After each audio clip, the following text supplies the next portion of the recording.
Hello guys, வணக்கம். This is அன்பு சீலன். இன்னைக்கு நம்ம என்ன பார்க்க போகிறோம் அப்படின்னா மார்ஜின் கால்குலேட்டர், அதாவது இன்ட்ராடே பண்ணுறோம். நான் ஒரு 100 ஸ்டாக் வாங்குறதுக்கு நான் இன்ட்ராடேயில் எனக்கு எவ்வளோ கேபிட்டல் தேவை அப்படிங்கிறத இந்த வீடியோவில் பார்க்க போகிறோம். ஸ்கிப் பண்ணாமல் முழுமையாக பாருங்கள், அப்போ தான் இந்த வீடியோ புரியும். என்னுடைய டெலகிராம் குரூப், வாட்ஸ்அப் குரூப்பில் இணையணும் விரும்புகிறவங்க எஜுகேஷன் பர்பஸ்க்காக அந்த குரூப்பில் இணைஞ்சு நீங்கள் பயன்பெற்று கொள்ளலாம். சரிங்களா? டிஸ்கிரிப்ஷன் பாக்ஸில் லிங்க் இருக்குது. இப்போ நம்ம வீடியோக்குள்ளே போகலாம். முதல் விஷயம், சரிங்களா, நீங்கள் ஒன்றுமே இல்லை, ஜஸ்ட் போயிட்டு கூகுளில் போயிட்டு ஜீரோதா மார்ஜின் கால்குலேட்டர் அப்படின்னு நீங்கள் டைப் பண்ணீங்க அப்படின்னா இங்கே ஈக்விட்டி கேஷ் மார்க்கெட்டை கிளிக் பண்ணிக்கோங்க. கிளிக் பண்ணீங்க அப்படின்னா உங்களுக்கு ஓவரால் லென்த்தாக உங்களுக்கு இந்த மாதிரி ஒரு பேஜ் கிடைக்கும். சரிங்களா? இதில் எல்லா ஸ்டாக்ஸும் இங்கே இருக்கும். இங்கே மார்ஜின், லிவரேஜுங்கும். இந்த லிவரேஜ் ஏன் இன்ட்ராடேயில் 2 ஸ்பெஷாலிட்டி இருக்குது. நம்ம எதுக்காக இன்ட்ராடே பண்ணுறோம் அப்படின்னா ஒரு 2 ஸ்பெஷாலிட்டி இருக்குது. ஒன்று லிவரேஜ், சரிங்களா. இன்னொன்று நம்ம நார்மலாக பை பண்ணி செல் பண்ணுவோம். 100 ரூபாய்க்கு செல் பண்ணுவோம், 102 ரூபாய்க்கு நம்ம விற்றுருவோம். ஆனால் இன்ட்ராடேயில் செல் பண்ணியும் பை பண்ணலாம். சரிங்களா? இந்த 2 விஷயத்துக்காகவும் தான் நம்ம இன்ட்ராடே மோஸ்ட்லி உள்ளே வர்றதுக்கான காரணம். இதில் இப்போ நம்ம பார்க்க போகிறது இந்த லிவரேஜ். சரிங்களா? லிவரேஜ் நமக்கு முக்கியமாக தெரியணும். நான் பர்டிகுலராக ஒரு ஸ்டாக்கை நான் எடுக்கிறேன். சரிங்களா? டாடா ஸ்டீல். நான் அந்த ஸ்டாக்கை நான் டைப் பண்ணுறேன். எனக்கு இந்த ஸ்டாக்கை மட்டும் இங்கே காட்டுது. 20% ஞாபகத்தில் வச்சுக்கோங்க. 5x. சரிங்களா? இந்த 5x அப்படின்னு இந்த 5x தான் ரொம்ப இம்பார்ட்டன்ட். லிவரேஜுக்கு இந்த 5x மாறிட்டே இருக்கும். இதுக்கு முன்னாடி பார்த்தீங்க அப்படின்னா நிறையா இருந்துச்சு. 100கணக்கான புரோக்கர்ஸ் இருக்காங்க. இதுக்கு முன்னாடி நிறையா மார்ஜின் கொடுத்தாங்க. இப்போ ரீசெண்டாக செபி ரூல்ஸ் நிறையா போட்டு, ஏன்னா புதுசாக இன்வெஸ்ட் பண்ண உள்ளே வரவங்க நிறையா லாஸ். இப்போ என் கிளாஸ்லேயே என் ஸ்டூடெண்ட்டே பார்த்தீங்க அப்படின்னா ஒருத்தர் 40 லட்ச ரூபாலாம் லாஸ் பண்ணியிருந்தார். சரிங்களா? இன்னொருத்தர் 9 லட்ச ரூபா. இன்னொருத்தர் பார்த்தீங்க அப்படின்னா இந்த ஆப்ஷன் ட்ரேடிங் பண்ணச்சா என்ன ஆகும் அப்படின்னா ஸ்கொயர் ஆஃப் ஆகும். ஒரு ஸ்டாக் எடுத்து ரொம்ப நாள் ஹோல்ட் பண்ணியிருப்பாங்க. ஸ்கொயர் ஆஃப் ஆக போதுன்னு சொல்லிட்டு கடன் வாங்கி அதில் இன்வெஸ்ட் பண்ணி அதோடு சேர்த்து மொத்தமாக லாஸ் ஆகிட்டாங்க. சரிங்களா? இந்த மாதிரி சூழல்லாம் நடந்து நம்ம கமக்ராஸ் பண்ணி தான் வந்திருக்கும். சரிங்களா? என்னோட பெஸ்ட் அட்வைஸ், இன்ட்ராடே பொறுத்த மட்டும் ஒரு ஸ்டாக் வாங்கி ஒரு ஸ்டாக் ப்ராக்டிஸ் பண்ணுங்கள். படிக்காமல் நீங்களே தேடலாக இருந்தால், நல்லா தேடுறதா இருந்தால், சரிங்களா, இல்லை அப்படின்னா படிச்சிருங்க. அதுதான் எப்போதுமே ரொம்ப பெஸ்ட்டான விஷயங்கள். சரிங்களா? இந்த 5x மைண்டில் நல்லா கிளியராக ஞாபகத்தில் வச்சுக்கோங்க. இப்போ நம்ம வீடியோக்குள்ளே போகலாம். இப்போ நான் ஒரு கால்குலேட்டர் எடுத்துக்கிறேன். சரிங்களா?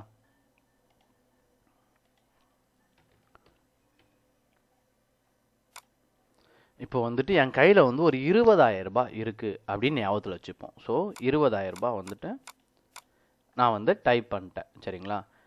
Into 5x. அந்த 5ங்கிறது மல்டிப்ளை பண்ணிடணும். சரிங்களா? போட்டிங்க அப்படின்னா 1 lakh. ஒரு ஸ்டாக்கோட வேல்யூ 1000 rupees அப்படின்னா டிவைடட் பை நம்ம 1 lakh 1000 rupees ஸ்டாக் எவ்வளோ வாங்க முடியும்? சரிங்களா? 100. அப்போ நம்ம 20,000 இருந்துச்சு அப்படின்னா நம்மளால் எவ்வளோ வாங்க முடியும்? 100 ஷேர், 1000 rupees ஷேர் வாங்க முடியும். இதுதான் லிவரேஜ். சரிங்களா? இப்போது இதில் எப்படியெல்லாம் பார்க்கலாம்? நம்ம ஜீரோதாவோட வெப்சைட்டில் எந்தெந்த இடத்துலலாம் பார்க்கலாம். இப்போ 100 ஸ்டாக் வாங்குறதுக்கு 20,000 ரூபா தேவை. இங்கே நான் போட்டிருக்கேன் 100 ஸ்டாக். இங்கே டாடா ஸ்டீல் பார்த்தீங்கன்னா 1245. நான் உங்களுக்கு எக்ஸாம்பிள் புரியுறதுக்காக நான் இங்கே 1000 rupees அப்படின்னு நான் டைப் பண்ணியிருக்கேன். இங்கே பார்த்தீங்க அப்படின்னா 20,000 இருந்தால் உங்களுக்கு போதுமானது அப்படின்னு இந்த பேஜ்லேயே உங்களுக்கு தெரிஞ்சிடும். இன்ட்ராடே பண்ணும்போது உங்களுக்கு இவ்வளோ கேபிட்டல் இருந்தால் போதும். சில நேரங்களில் என்ன ஆகும் அப்படின்னா இந்த 20%, அதாவது 20,000ல் 20% டிடெக்ட் பண்ணிடுங்க. டிடெக்ட் பண்ணிங்க அப்படின்னா 4,000 ரூபாய். அப்போ 16,000 பேலன்ஸ் இருக்குது. 16,000 இன்ட்டு 5x சில சமயங்கள் இப்படியும் கிடைக்கும். சரிங்களா? அது மாறுதலாக இருக்கும். இங்கே உங்களுக்கு கிளியராக ஒரு புரிதல் கிடைச்சிச்சு. சம்டைம் இந்த 20% நீங்கள் இப்படி கன்சிடர் பண்ணிக்கலாம். சரிங்களா? இதை இந்த இடத்துலையும் பார்க்கலாம். இல்லை அப்படின்னா நான் நிறையா ஸ்டாக் எப்போவுமே இந்த போர்ட்ஃபோலியோ அப்படின்னு ஒன்று செட் பண்ணுவாங்க. சரிங்களா? எப்போதுமே ஒரு பெரிய இன்வெஸ்டர், கொஞ்சம் எக்ஸ்பீரியன்ஸான இன்வெஸ்டர் என்னென்னா ஒரே அமௌண்ட்டை தூக்கி பர்டிகுலராக ஒரே ஸ்டாக்கில் இன்வெஸ்ட் பண்ணவே மாட்டாங்க. இங்கே பிகினராக இருக்கிறவங்க தான் நிறைய மேஜராக தப்பு பண்ணுறது. எக்ஸ்பீரியன்ஸான ஆட்கள் எல்லாருமே பார்த்தீங்க அப்படின்னா போர்ட்ஃபோலியோ வச்சுருப்பாங்க. நான் 100 ரூபா வச்சுருக்கேன்ப்பா, அதில் 50,000 ரூபா நான் 50 ரூபா நான் இன்ட்ராடே பண்ணுவேன். ரூபா வந்து நான் ஆப்ஷன் பண்ணுவேன், ரூபா வந்து நான் ஸ்விங் ட்ரேடிங் மெத்தடில் வந்து நான் ஃபாலோ பண்ணி பண்ணுவேன் அப்படின்னு ஒரு மெத்தட் வச்சுருப்பாங்க. அதான் வந்து போர்ட்ஃபோலியோ. சரிங்களா? அப்படி அலாகேட் பண்ணுறாங்க. இந்த இடத்துல வந்து நார்மல் நான் வந்து ஒரு 5-6 ஸ்டாக்கு இந்த பர்டிகுலர் ப்ரைஸுக்கு வாங்கணும் அப்படின்னா இந்த பேஸ்கெட் அதை கிளிக் பண்ணிடுங்க. ஓகேங்களா? பேஸ்கெட்ஸ் அதில் உங்கள் நேம் க்ரியேட் பண்ணிங்க. ஏதாச்சும் ஒரு பர்டிகுலராக ஒரு ஸ்டாக், டாடா ஸ்டீல். சரிங்களா? நான் இந்த ஸ்டாக்கை ஆட் பண்ணுறேன். எனக்கு இதில் வந்து ஒரு 100 ஸ்டாக் வாங்கணும்.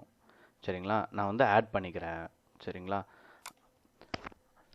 அப்புறம் நான் பார்க்குறேன் எனக்கு வந்து இன்னொரு ஸ்டாக்கும் நான் வந்து வாங்கணும். ஏதாச்சும் இருந்தாலும் எது இருந்தாலும் ஒன்றும் பிரச்சனை இல்லை. யூபிஎல். சரிங்களா? இந்த ஸ்டாக் நான் வாரேன், இதுலேயும் நான் ஒரு 100 ஸ்டாக் வாங்கணும் அப்படின்னா ஆட் பண்ணிங்க அப்படின்னா மொத்தமாக உங்களுக்கு எவ்வளோ கேபிட்டல் இங்கே தேவை அப்படிங்கிறத வந்து இதுவே வந்து உங்களுக்கு வந்து காட்டிடும். சரிங்களா? நீங்கள் எக்ஸிக்யூட் கொடுத்தீங்க அப்படின்னா எக்ஸிக்யூட் ஆயிரும். சரிங்களா? லிமிட்டில் போயிட்டு என்னென்ன ப்ரைஸ், என்னென்ன மாடிஃபிகேஷன் நீங்கள் இது எல்லாமே கொடுத்துக்கலாம். சரிங்களா? இது மொத்தமாக இப்படியும் நீங்கள் கால்குலேட் பண்ணிக்கலாம். ஸோ இதுதான் இந்த லிவரேஜை எப்படி கால்குலேட் பண்ணுறது. இது மாறுதல் நிறைய இப்போ வந்து புதுசாக உள்ள வர ட்ரேடருக்காக, அதாவது புதுசாக வந்து நிறைய பேர் லாஸ் பண்ணுறாங்க. நான் சொன்னல, ஒன்றுமே தெரியாமல் மார்க்கெட்டுக்குள்ளே வந்துட்டு நிறைய லாஸ் பண்ணுறாங்களா, அவங்கள சேவ் பண்ணணும், அவங்கள காப்பாற்றணுங்கிறதுக்காக நம்ம செபி எடுத்த முடிவு தான் அந்த மார்ஜின், அதாவது ரொம்ப கம்மியாக வைக்கிறது.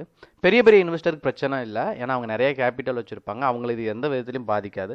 புதுசாக இப்போ எக்ஸ்பீரியன்ஸ் ஆனவங்களுக்கு இந்த விஷயம் வந்து ரொம்ப பாதிப்பாக இருக்கும். பட் இதுதான் ஹெல்தி. ஸ்டாக் மார்க்கெட்டை பொறுத்த மட்டும் இது வந்து ஒரு ஹெல்தியான விஷயம் தான். என்னட்ட கேட்டீங்க அப்படின்னா, சார் 20x இருந்த இடத்துல இப்போ வந்து 5x தான் கொடுக்குறாங்க அப்படின்னா கண்டிப்பாக இது ஒரு ஹெல்தியான விஷயம் தான். சரிங்களா? இதுதான் உங்களை வந்து நிரந்தரமாக உங்களை வந்து காப்பாற்றும். இன்னொன்று, தொடர்ந்து படிங்க. படிச்சுட்டு தொடர்ந்து வந்து ஸ்டாக் மார்க்கெட்டில் எக்ஸ்பீரியன்ஸ் கெயின் பண்ணுங்கள். புதுசாக வர்றவங்க ஒரு ஸ்டாக் வாங்கி ஒரு ஸ்டாக் விற்கிறதுக்கான வேலையாக ஸ்டார்ட் பண்ணுங்கள். ஒரு 3 மாதம் அதை ப்ராக்டிஸ் பண்ணிவிட்டு அதில் என்னென்ன பிரச்சனை வருது, நான் எவ்வளோ ஸ்டாக் வாங்குகிறேன், எவ்வளோ ஸ்டாக்கில் எவ்வளோ ட்ரேடில் எவ்வளோ ட்ரேட் நான் ப்ராஃபிட் பண்ணுறேன், இந்த மாதிரி விஷயங்கள்லாம் நீங்கள் வந்து ஒரு ரேஷியோ கால்குலேஷன் எடுத்துகிட்டு அதுக்கு அடுத்து நீங்கள் ஸ்டாக் மார்க்கெட்டில் முழு அமௌண்ட்டை இன்வெஸ்ட் பண்ணி ட்ரேட் பண்ணலாம். ஓகேங்களா? Okay guys, thank you so much for வாட்சிங் this video. Tata, bye, see you.